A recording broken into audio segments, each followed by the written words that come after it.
ഇപ്പോൾ ഈ മന്ത്രിസഭയുമായി ബന്ധപ്പെട്ട മന്ത്രിമാരുടെ പട്ടിക ഗവർണർക്ക് വി ഡി സതീശൻ കൈമാറുന്ന ദൃശ്യങ്ങൾ നമുക്ക് ലഭിച്ചിട്ടുണ്ട്. ആ ദൃശ്യങ്ങളാണ് പ്രേക്ഷകർ കാണുന്നത്. ഈ പട്ടികയിലുണ്ട് 21 മന്ത്രിസഭയിൽ ആരൊക്കെയെന്നുള്ള കാര്യം.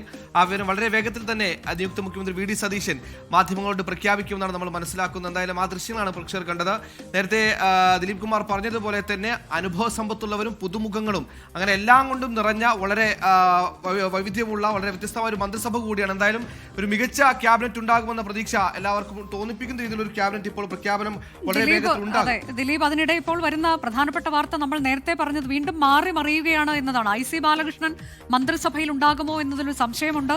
KA തുളസി ഫുൾ ടൈം മന്ത്രിയാകുന്നു, ഫുൾ ടേം മന്ത്രിയാകും എന്ന തരത്തിലേക്കൊക്കെ വാർത്തകൾ വരുന്നുണ്ട്. നമ്മൾ ഏത് സ്ഥിരീകരിക്കാൻ കഴിയും? അല്പസമയത്തിനകം വാർത്താ സമ്മേളനം ഉണ്ടാകും.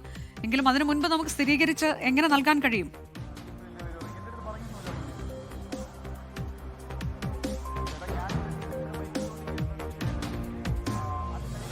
കാര്യം ഉറപ്പായി കഴിഞ്ഞിരിക്കുകയാണ്. KA തുളസി ഇത്തവണ ഫുൾ ടൈം മന്ത്രിയായി തന്നെ ഉണ്ടാകും. KC ഗ്രൂപ്പിനെ സംബന്ധിച്ച് വളരെ പ്രധാനപ്പെട്ട കാര്യമാണ്. Advocate Sunny Joseph, AP Anilkumar, Roji M John, OJ Janeesh, T Siddique, PC Vishwanath, M Liju, Bindu Krishna എന്നിവർ KC ഗ്രൂപ്പിനെ ഇടം നേടുന്നു. KC ഗ്രൂപ്പിന് വ്യക്തമായ ആധിപത്യം ഈ മന്ത്രിസഭയിൽ ഉണ്ടാകുന്നു എന്നതാണ് പ്രത്യേകത.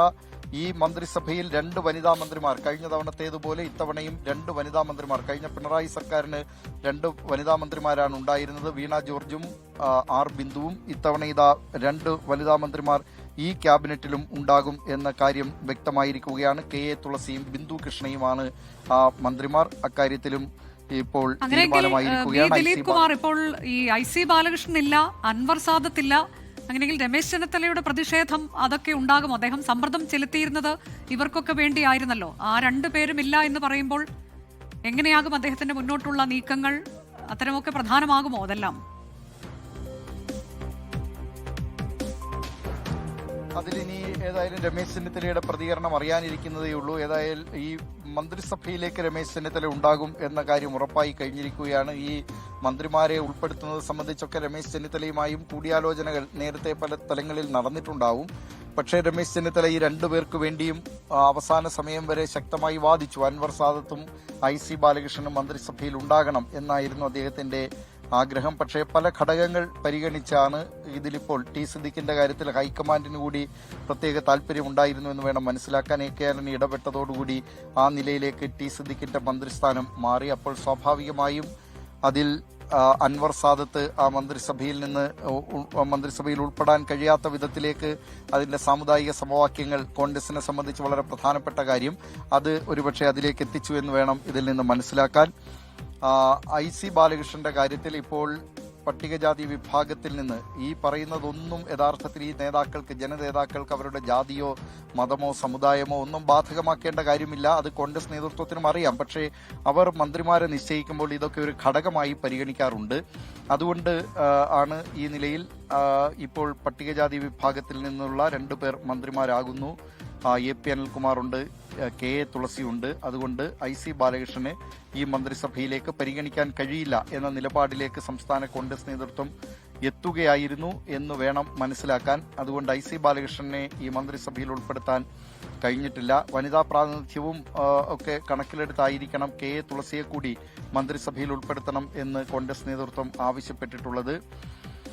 ആ നിലയിൽ വളരെ പാലക്കാട്ടെ പ്രധാനപ്പെട്ട കോൺഗ്രസ് നേതാവായ KA തുളസി കൂടി ഈ മന്ത്രിസഭയുടെ ഭാഗമാവുകയാണ്.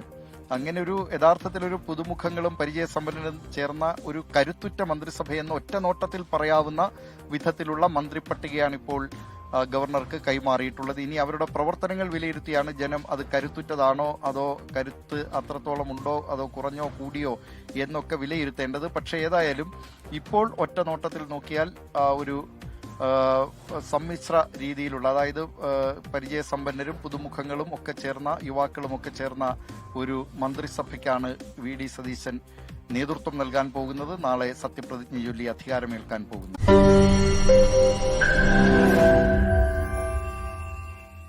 ലോകത്തെവിടെയായാലും ഏത് സമയത്തും 24 വാർത്തകളും ഓഗ്മെന്റഡ് റിയാലിറ്റി പാക്കേജുകളും എക്സ്പ്ലെയിനറുകളും വിശദമായി കാണാൻ ഞങ്ങളുടെ യൂട്യൂബ് ചാനൽ നിങ്ങൾക്ക് സബ്സ്ക്രൈബ് ചെയ്യാം.